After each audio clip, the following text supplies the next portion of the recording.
Good afternoon, everyone. And then please, Monica, yes, is going to make a grand entrance.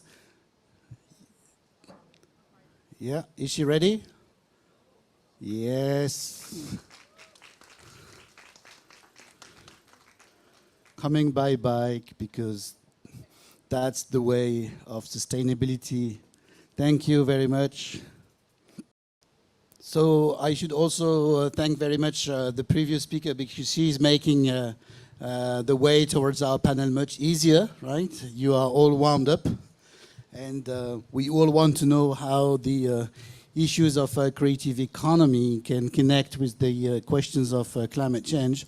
Also, I must say, when we designed the panel, we said like creative economy in times of, into brackets, climate change, because it's not just a question of climate change.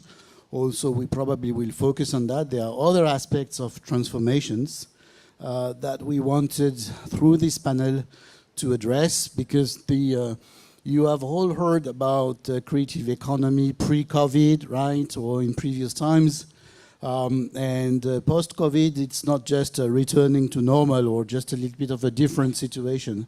There are all sorts of factors ranging from losses in human capital to transformations in the geopolitical sphere, which are not linked with climate, which are not linked with a creative economy, which are not linked with the COVID, but which are creating also a different background. It might be less obvious to have a kind of one-size-fits-all, and this was also mentioned on several occasions, right, approach to creative economy.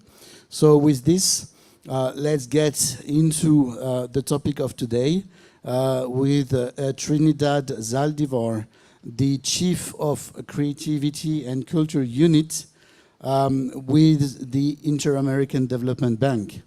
And this is very, very important that Trinidad agreed to join us, because sometimes even like multilateral development banks, they have limitations in terms of geography, right? IADB is not supposed to be operating in Asia. ADB is not supposed to be operating in Africa. African Development Bank is not supposed to be operating in Europe, etc. The question is, aren't we missing an opportunity here to connect the expertise that may lie in different MDBs?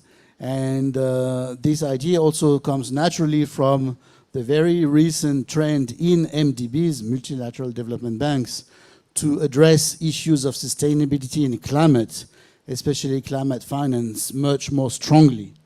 So we thought, why not try, and especially I'm looking at our colleagues from Uzbekistan in the context of the WCCE and post-WCCE, try also to figure out how some linkages across MDBs could be taking place as ADBI. That would not be shocking. Not all multilateral development banks have the same organization, such as having a think tank, etc.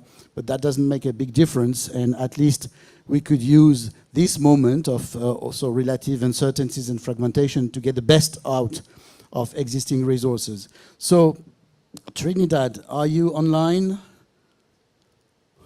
Yes, we can see you.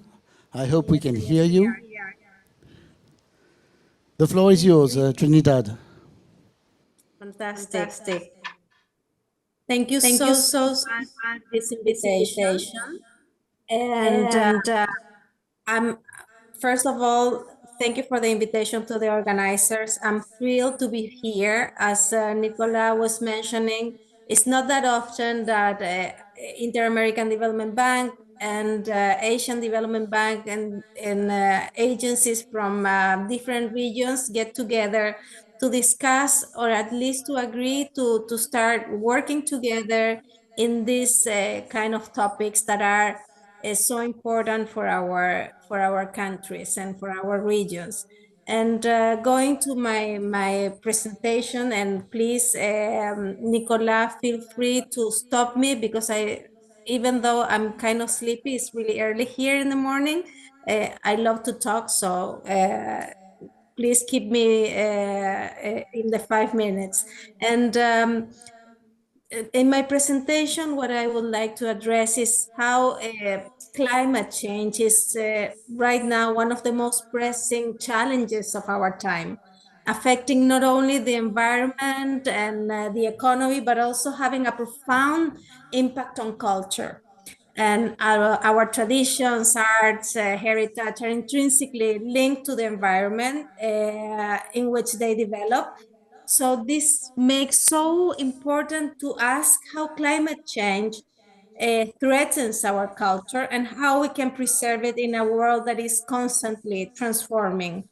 Uh, so climate change, we know, is associated and its associated effects like sea level rise or coastal erosion or many others that we are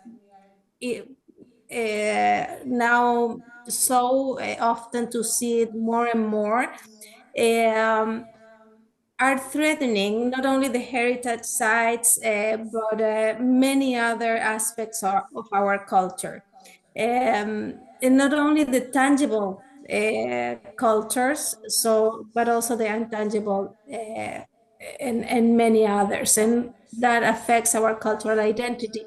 But at the same time, and I think this is a little bit on what we're going to talk during this panel, their efforts to harness the potential of culture and creativity and the creative economy for climate action, which remains, I think, largely untapped.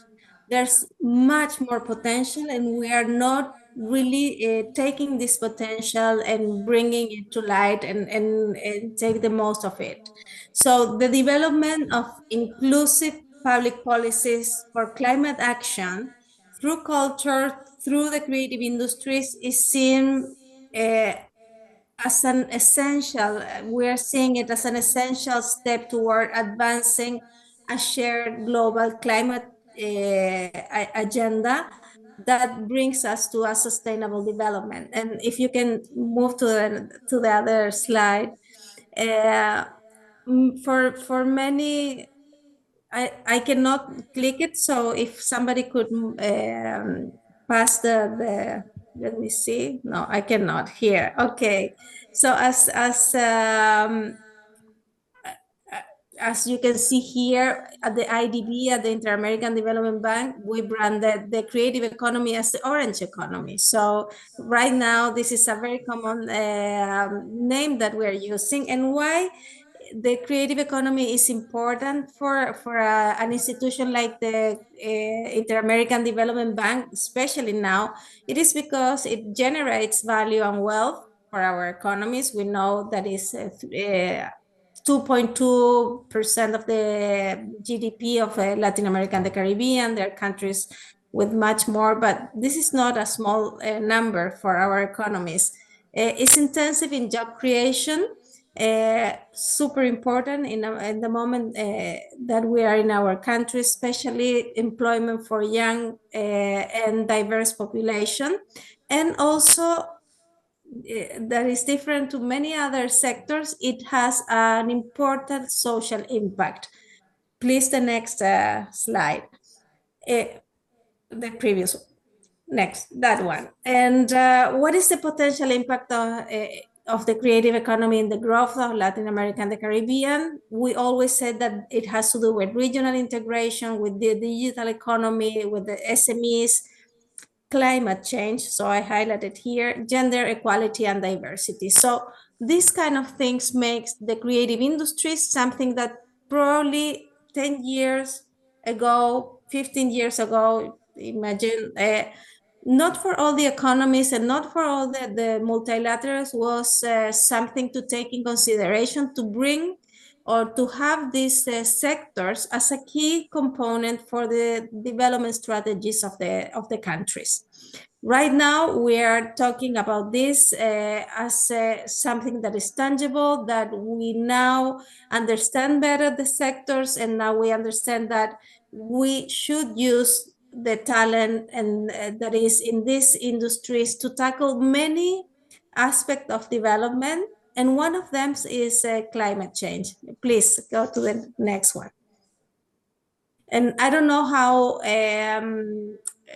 how familiar are you with the Inter-American Development Bank? Where we are a development bank, as many others, the Asian Development Bank.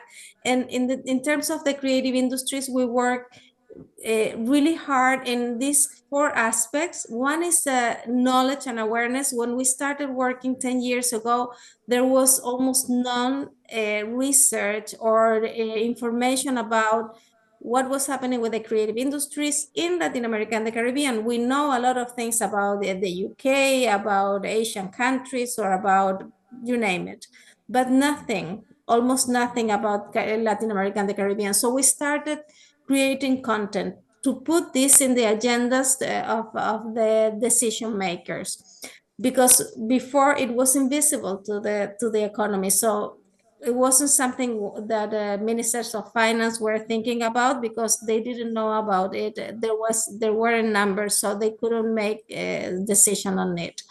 Then strengthening the ecosystem, that is a huge part of our work, and public policies and regulation. We started the first network of for the creative industries that gathers all the ministers of culture of Latin America and the Caribbean to develop new policies and regulations for the sector. This is really new, and we are very proud as an institution to start doing this. We had a relationship with all the ministers that you can imagine, but not with the ministers of culture. It doesn't mean that the creative industries has to be there just in the ministers of culture, but it's important. And then that was something that I was telling you. We can go to the next one. So then we started creating this kind of information. So this kind of that was really helpful when we started talking with the governments. Next, please.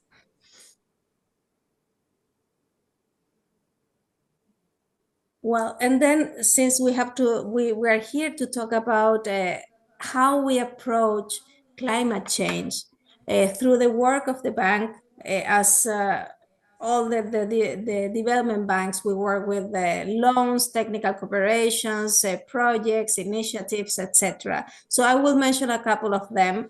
And when we talk about climate change, is something that is transversal to the institution. So right now there's no project, program, etc., that doesn't have to do with the climate change.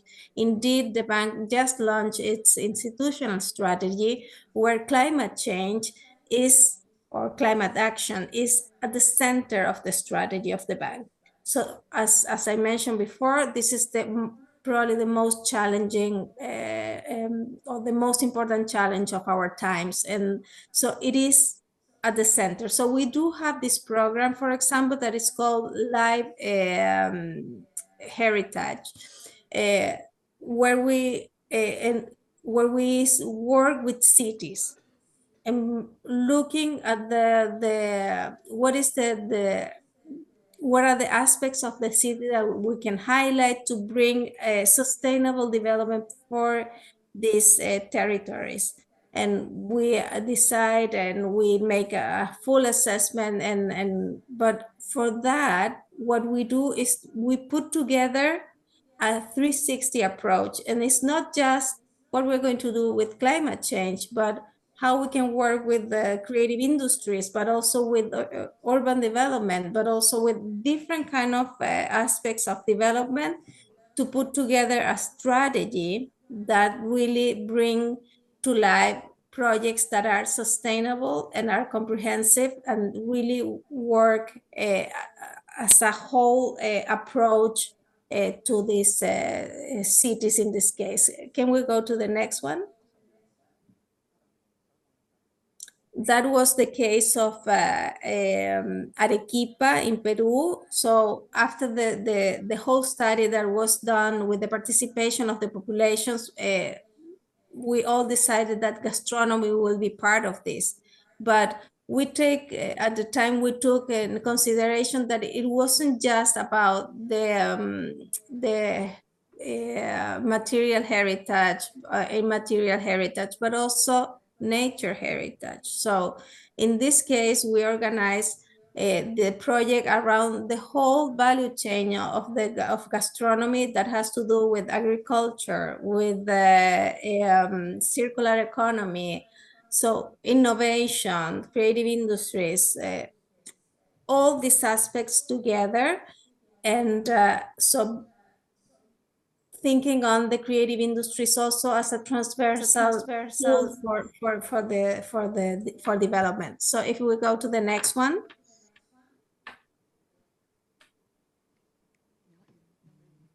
And this is another one that I would like to mention is Amazonia Forever. This is a kind of new initiative of the bank. The bank launched this initiative like 3 years ago, and it's again a 360 approach to Amazonia. That is not, and those are the pillars for this initiative.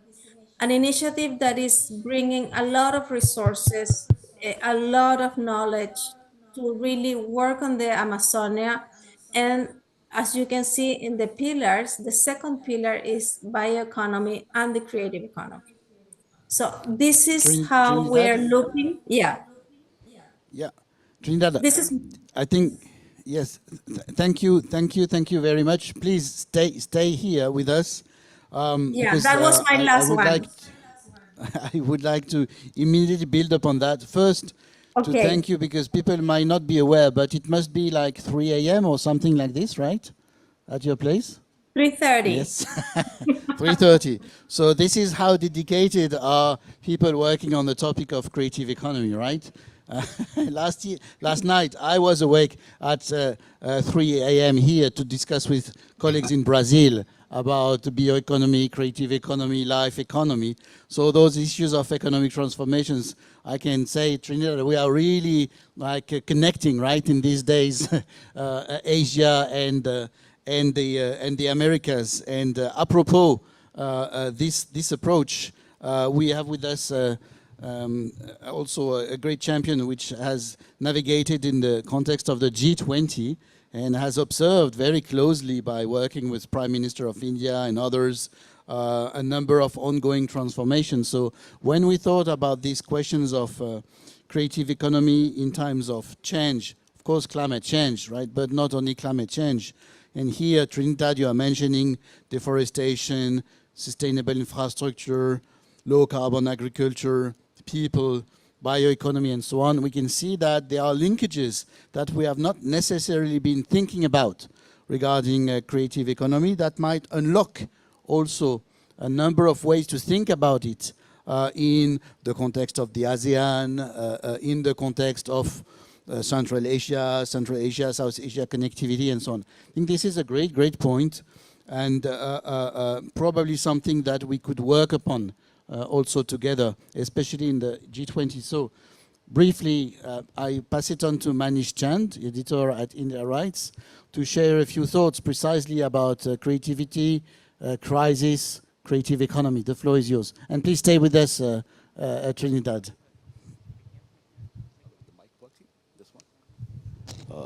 Hello, good afternoon, Selamat Siang. Thank you to ADBI, organizers in Indonesia, for inviting me for this opportunity to speak on a very timely and a very relevant subject in this time of polycrisis. Dear friends, ladies and gentlemen, the world today is marked by 3 C's: conflict, crisis, and chaos. The only certainty in this world seems to be uncertainty. And in this context, creative economy has a pivotal role to play in healing divisions, in bringing the world together. Can we move the slide?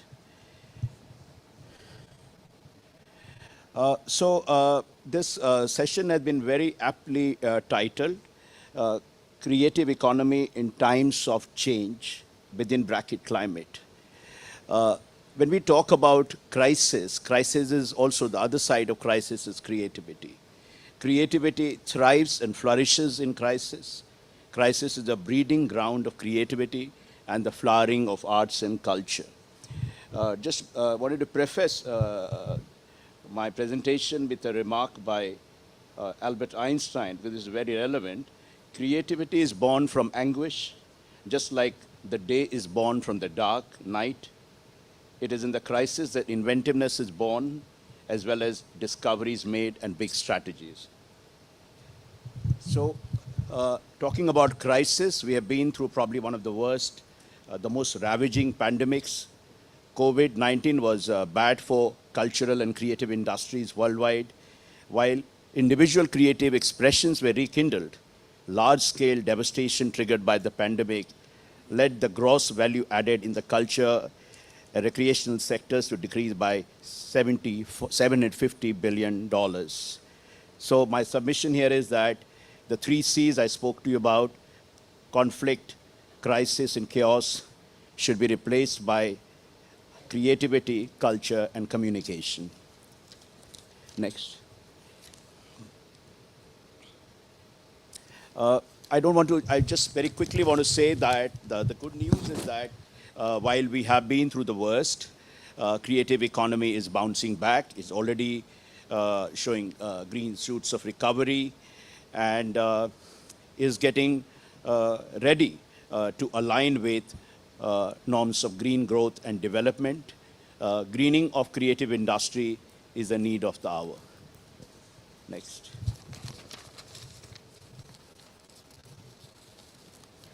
So, ladies and gentlemen, the point is that creative industries generate huge carbon footprint,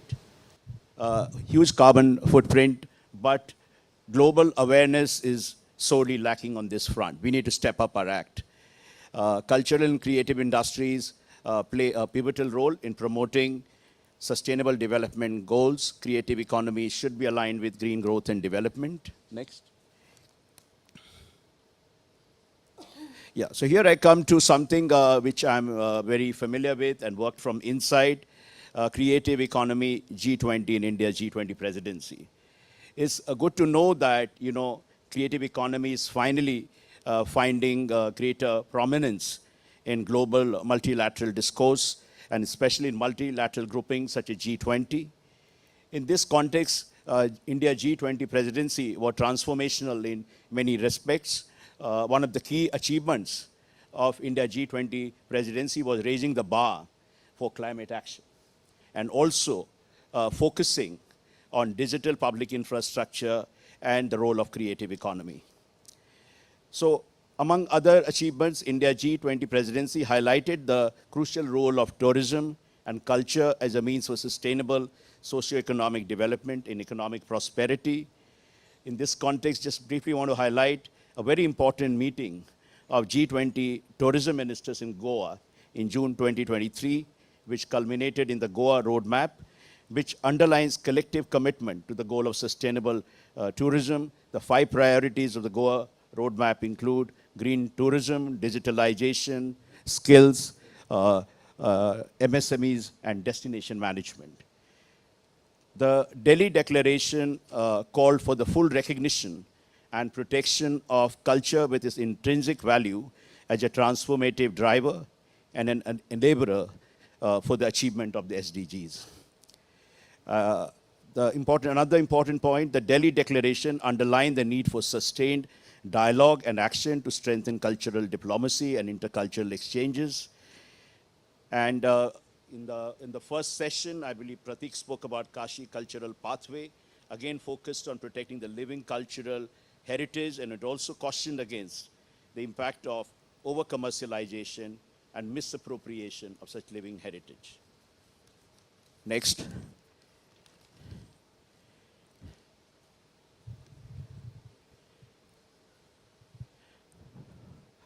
Yeah, so, here I come to, no, there is on the India way. Now, I don't want to sound nationalistic, but each country, somebody spoke about country-specific approach, and India being the world's fastest growing major economy, has its own brand, has its own way of doing things. So very briefly, I'll just focus on what this India way entails. One of the important, the big thing that came out from the G20 summit in Delhi was a concept called lifestyle for environment. This is a simple concept that how we can adapt, creatively adapt our lifestyle in tune with harmonious, sustainable living, which will have a cumulative impact on greening of the economy. Now, basically, I want to focus on recommendations. I hope I have 1 or 2 minutes. So coming back to the concept of life, India has pioneered the concept of travel for life and supported the development of smart destinations that are responsible and sustainable. TFL aims to mainstream sustainability into the tourism sector, and which should be widely adopted by other countries.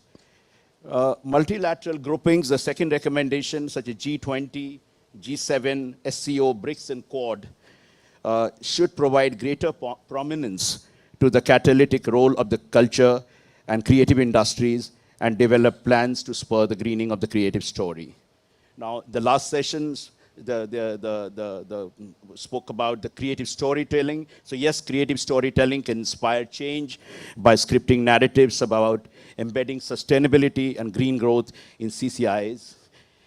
And I myself, coming from the publishing industry and a publishing professional and the media industry as well, I believe media platforms have a major responsibility to enhance the need for, to highlight the need for green transition in CCICs.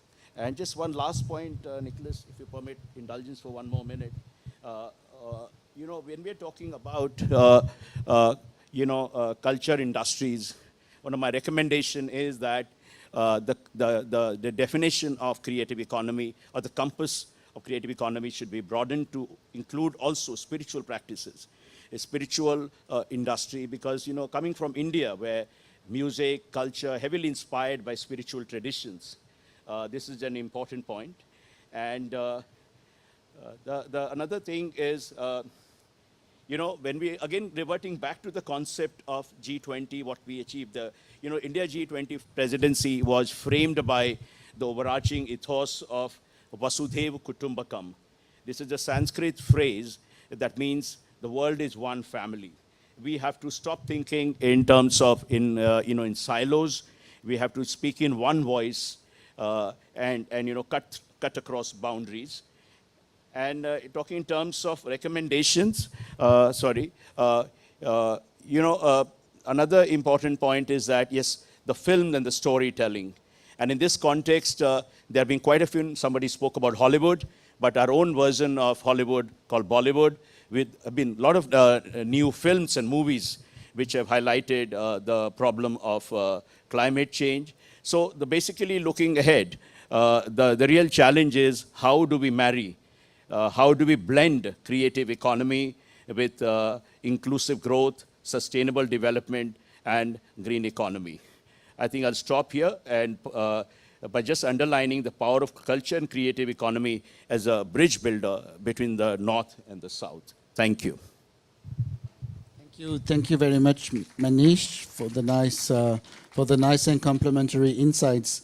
And I think what was mentioned in the previous panel by Alia Svastika about denominations of directions like Pacific, Oceania, or Middle East, or West, etc.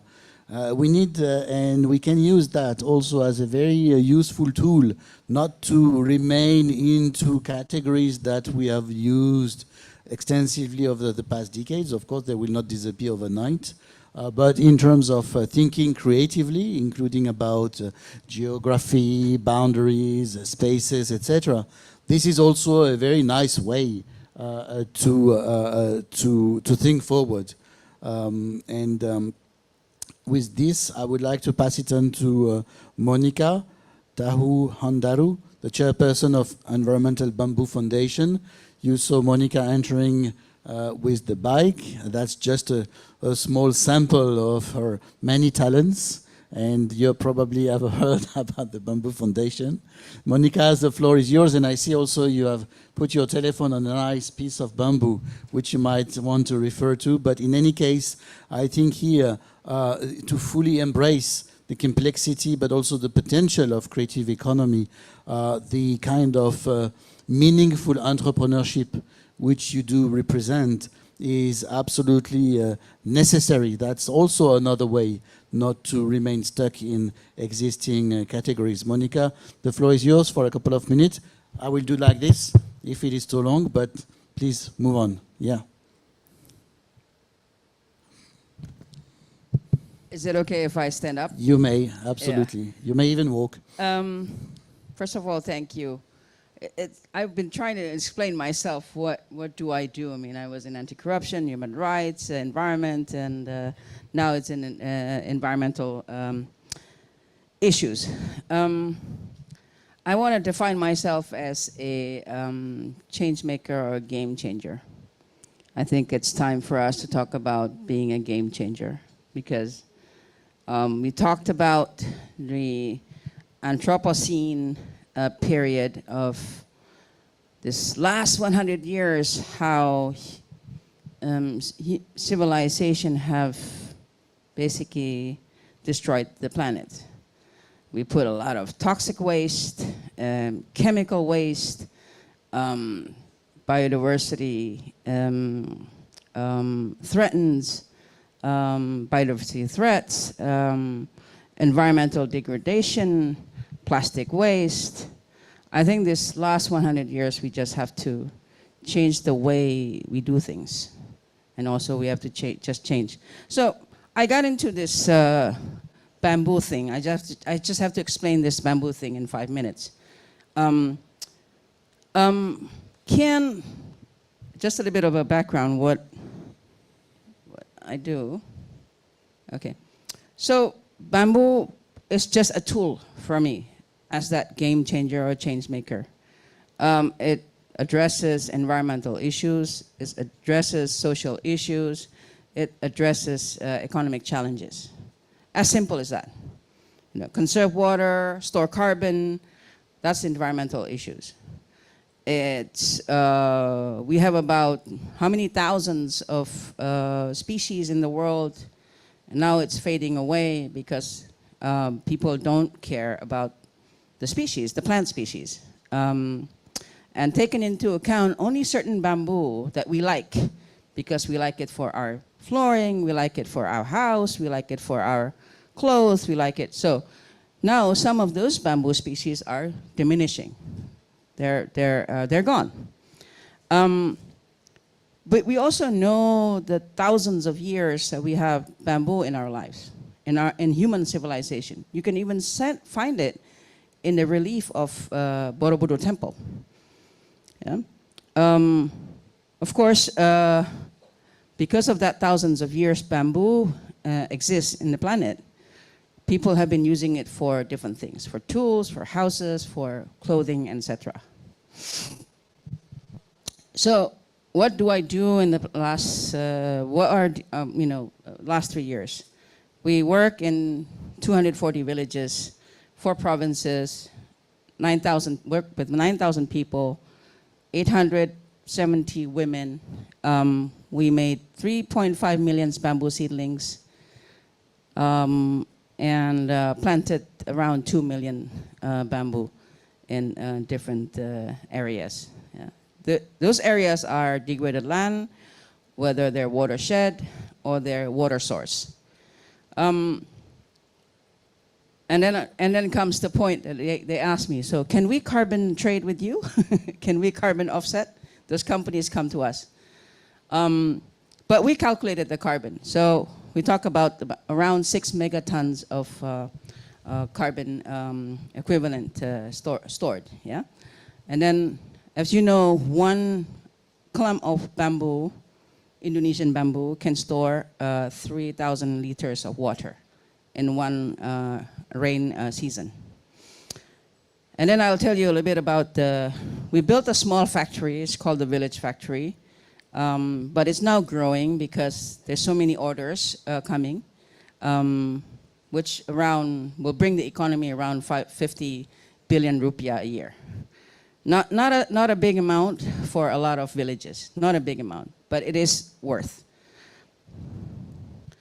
Bamboo offers destination. You know, people go to Japan to look at the bamboo forest. We have a lot of bamboo forests everywhere, especially in the tropical belt, especially in Southeast Asia. But people still go to Japan to look at the bamboo forest. So that is a potential destination. It is an attraction, yeah? One bamboo forest can also reduce around 5 to 6 degrees Celsius under the canopy of a bamboo forest. So try to walk in the bamboo forest and use the temperature and see whether there is a temperature drop. And then craft, culinary, art, and culture. We talked about this Anthropocene era. Can ecotourism or creative economy save the planet? Yes. A just solution to the planet and humanity, nature-based, community-oriented products and processes towards a shared prosperity rather than business as usual. And then I like to share a restorative economy. Can I have like a film, a 2-minute film? Thank you.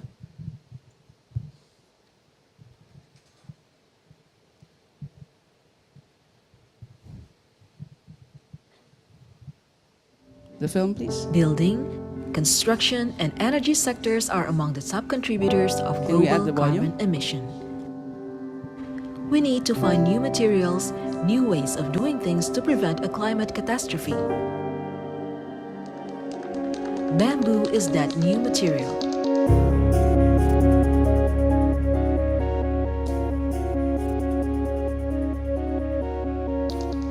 This giant grass could restore degraded land, conserve water, stabilize soil, and capture carbon. It grows and multiplies rapidly, making it a renewable resource. With more than 1,500 known uses, ranging from furniture and textile to food and energy, bamboo is the material of the future. Bamboo is also an integral part of our culture. It appears in our lores of ancient times as well in our present religious rituals and art performances. We are building a restorative economy that harnesses the ecological and economic benefits of bamboo to address Indonesia's pressing problems: land degradation, water scarcity, climate change, and rural poverty. At its peak, this restorative economy will repair 1 million hectares of Indonesia's degraded land, conserve 350 million liters of water, reduce emission by 4,500 kilotons, create 1 million jobs, generate $5 billion of economic benefits, and produce 1 gigawatt of clean energy. Collaborating with 92 national and international partners, we help villagers transform their communities into bamboo agroecology village, where conservation activities are amplified with economic empowerment. With support provided by the donors, the national and local administrations, and Indonesia's Volu NetSync initiative, we have worked in 247 villages across 5 provinces, engaging 2,278 villagers in creating 3.5 million seedlings and in planting 1.9 million bamboo trees.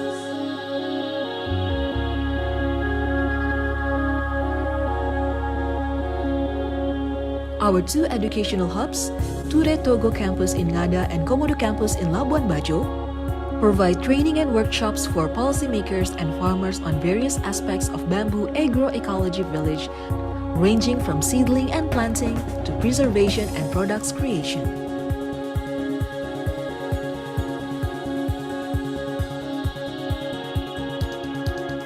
Women are the principal actors in our seedling and planting program. In East Nusa Tenggara, we work with more than 1,600 women, mostly housewives, who manage the family-based bamboo nursery program. They are fondly called Bamboo Mama, an homage to their loving dedication to the bamboo seedlings. The seedlings are planted in degraded land, around water sources, and along river streams to improve the ecosystems. They are also planted in community-managed forests. We trained the villagers to manage and harvest those forests in a sustainable way. FSC has recognized our sustainable practices.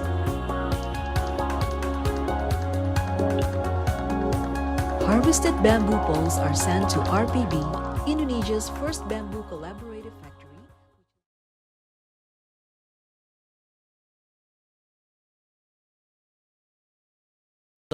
I think you have demonstrated that a quality approach can be mixed with a quantity approach, right? It's not just storing a couple of dozens of liters, but storing a couple of millions, right? It's not just about a couple of hectares, but couples of thousands or dozens of thousands, etc., right? So, of course, it takes a while, but I think this is a very, very interesting example. This is why we thought we wanted to share it together, because it's not just about one fancy bike or one fancy thing, but there is a whole, I would say, system approach that also connects with what Manish was referring to. And then, of course, something that we have touched upon in the previous talks, but also today in the roundtable, then what about tourism? So I used to interact and even compete with my dear friend Christopher in the Russian Far East when we were developing concepts of development and future development and creative development for Vladivostok ahead of the APEC summit, I think of 2012 or something like that, right?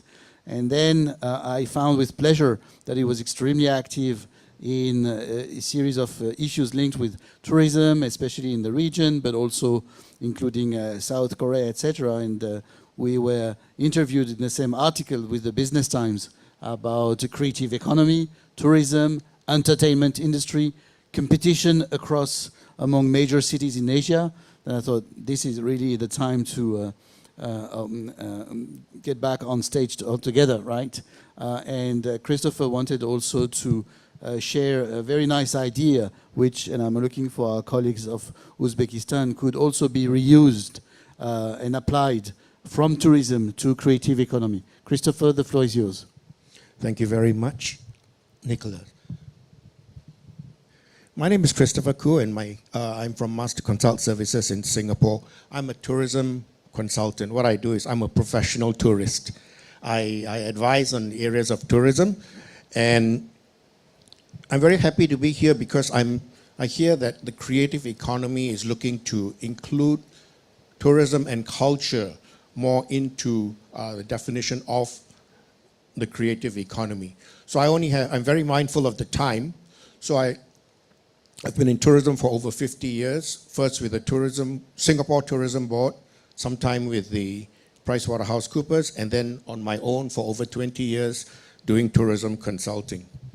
Some of the countries that I've been involved in, and in each of these countries, one of the things I've noticed of late is this increasing awareness of sustainability. So I think it ties in very nicely and very well with this theme of changing times and sustainability. The definition of tourism, as I see it, includes not only tourism as we understand it, but also heritage, culture, and also leisure. Now, we all know that tourism has had a wonderful trajectory since the beginning, well, since after World War II, almost unstoppable. And then it all came to a crash during COVID-19.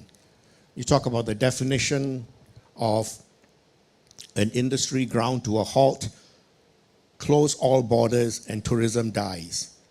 Right? So tourism came literally to a halt, but it has continued now that borders are open increasingly.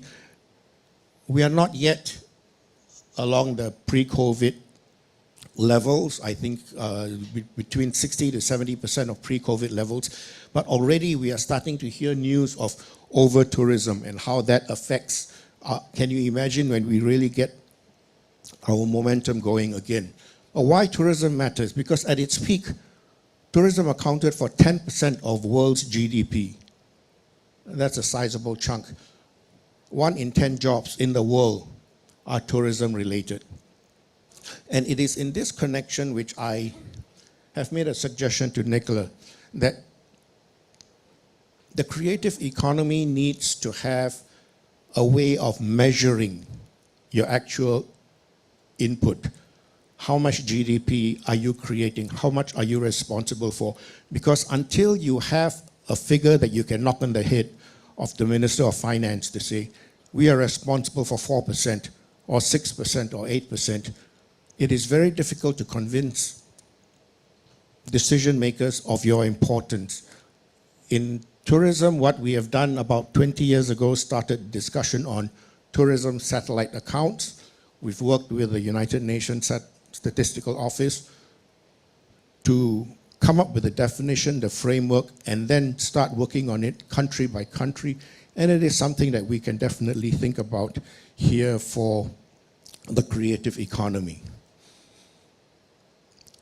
Climate change and tourism, the impact is definitely very real and existential for many players within the tourism industry. We talk about climate change, loss of habitat, changing weather patterns can create havoc with tourism. Extreme weather events, changing temperatures. Can you imagine going to a beach and then, or you going skiing and there is no snow? Or you go to expect something very green, but summer hasn't arrived yet. So it is a really very serious thing, climate change and tourism. But tourism as an industry has started to change its sensibility, starting all the way in the 1980s with green tourism in Germany, a little bit more sensitivity towards climate. We see the emergence of things like ecotourism, green tourism, sustainability, and all the various forms of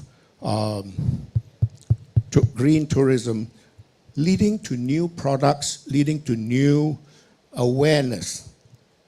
One very good news I heard a few years ago was that tour operators are starting to introduce more green-related products because that is what the customers are looking for. So the awareness of climate change is already starting to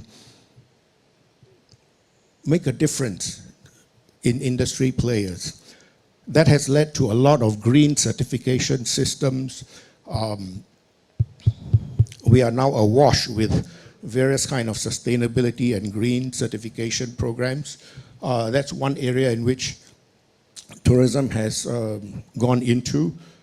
Energy efficiency, I think most hotels now have got different energy efficiency schemes about water, about saving, reducing food wastage. Alternative tourism models. During COVID, we are now doing virtual tours. So we are exploring very creatively how to conduct tourism virtually. And then finally, education and cultural awareness. And that's one area in which I think tourism has done, maybe not on its own, but a fairly good job in convincing the people that there is a need to be more sensitive. What is happening is that the industry has grabbed onto this climate change story. And we even have airlines coming up with sustainable aviation fuel. We have hotels coming up with their own programs. Tourism is one of the major contributors to carbon emissions, but they are also doing their part in reducing the carbon emission through their various means. So tourism as a template, the Glasgow Declaration on the Climate Action in Tourism was made just recently, a few years ago. And I think it's not only at the highest level, it has penetrated down to very low levels. Individual companies, tour operators are saying, how can I jump on this bandwagon and introduce more carbon-friendly, sustainable tours? Thank you very much. Thank you very much, Christopher. And as there is, you're very right to point out to this Glasgow Declaration, and then maybe altogether using the conclusions of this seminar and on the way to WCCE in Tashkent and beyond, we can think about the Tashkent way, right? Tashkent process of addressing or readdressing creative economy in multiple ways that we can see can really emerge, learning from the past, learning from the recent crisis, and as what Manish Chen was referring, learning from the crisis as ways also to be creatives.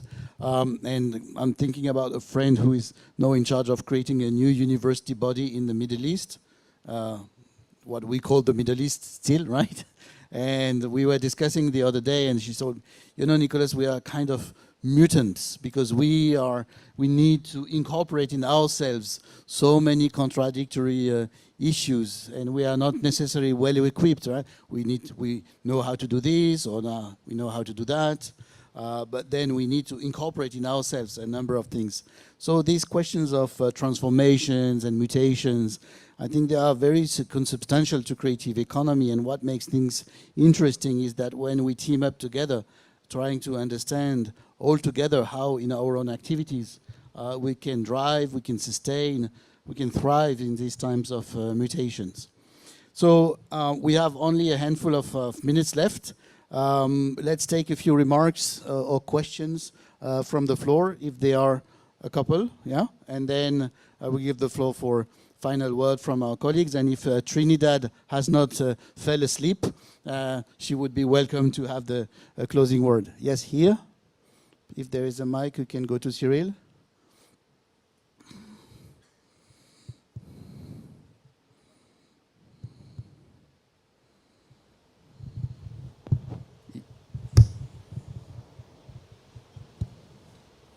Okay. Yeah. Hi, everyone. My name is Cyril Zamit. I'm part of the Uzbek delegation today, but I have a question for Christopher. In a recent study that I read, for example, in Kenya, only 14% of the income that is generated by the tourism stays in the country because of foreign ownership, because of food import of hotels. And I think this is something that the creative economy could definitely be helping the country to develop their own economy and have developed their own chain, like you were doing, you know, Monica, for, you know, raising awareness and developing as well industry for your own country and helping the people on that. What's, as an expert, do you see the first immediate action that can be taken in order to avoid this income to disappear to another country and not benefiting to even the local population? Thank you. Thank you very much. We will answer to the question. Is there any other note or remark? Nope, not really. Okay, very nice. Then thank you very much. We have 3 minutes left. Then we start with you, Christopher, and then and then Monica, Manish, and Trinidad. Hello. No? Yeah, it Can I works. have, yeah. Leakage is a constant problem. One of the most, well, the first steps you can always take, that I take when I work in developing countries, is to work with the hotels to do a lot more local sourcing. I think the local sourcing issue is something that can involve the community around you to be invested in the success of tourism. A lot of times when your sourcing is from Europe or whatever, they don't see the benefit of tourism. If I recall one of the projects that I worked on in Sikkim in India, we changed the local sourcing so that tomatoes, eggs, vegetables and all that, a lot of that are from the local area, and that kind of brings the community to be invested in tourism. That's just one example. It is a historical problem that you have German or European tour operators that own whole chunks of your value chain, from the charter planes to the buses to the hotels and all that. You can work with them to ensure that they do a lot more local sourcing. Yeah. Monica. I want to answer that because we're campaigning local for local. There's no point of producing a beautiful door and we export it to Scandinavian countries and then we import plastic doors. As simple as that. And now we're encouraging the locals to make school desks, furnitures, and I'm encouraging the government and also the companies and the business to buy it from the local. So please don't source. If we have an alternative source and a local source, use the local source. We'll try to put it in the catalog. We'll try to make it a standard to keep the standard for Marriott or for Ayana or for, please buy it from the locals, because these are, the factory or the production of this is owned by the people. It's a co-op. It's not mine. It's not my business. It is a co-op. where the farmers, the women, the workers are the members of the co-op. Thank you. Thank you very much. Manish, one last word?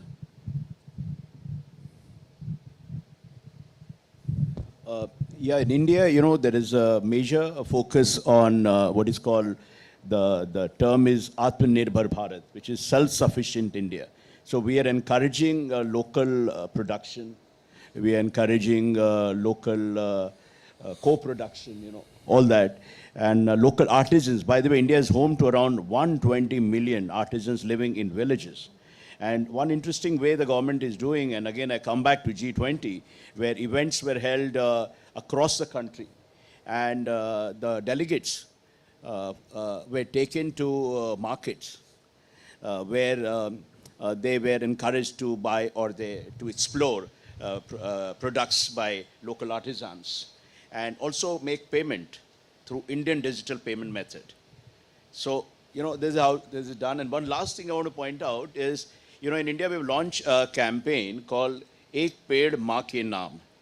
What it means is that this is a bit of emotive appeal, I think, that is needed, that you plant one tree in the name of your mother. I think every tourist should be encouraged to plant a tree, even symbolically, to encourage sustainable tourism. Thank you.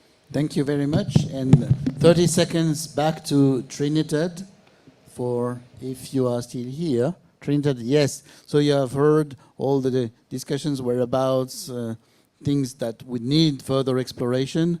In less than a minute, please share a few words of nice conclusion for our roundtable. Well, there's a lot to say, but the only thing that I would probably reinforce is Can we have the sound for Trinidad? Do you Yeah, hear me please, go now? on. Yep. Okay, great. No, I would just say that the importance of reinforce the narrative that the creative industries are integral to achieving global sustainability targets and advancing a greener future for not only for Latin America and the Caribbean, but for the whole world. So those are my few words for today. The narrative is so important, and it's based on numbers, on measurements, etc. But the narrative should be really strong.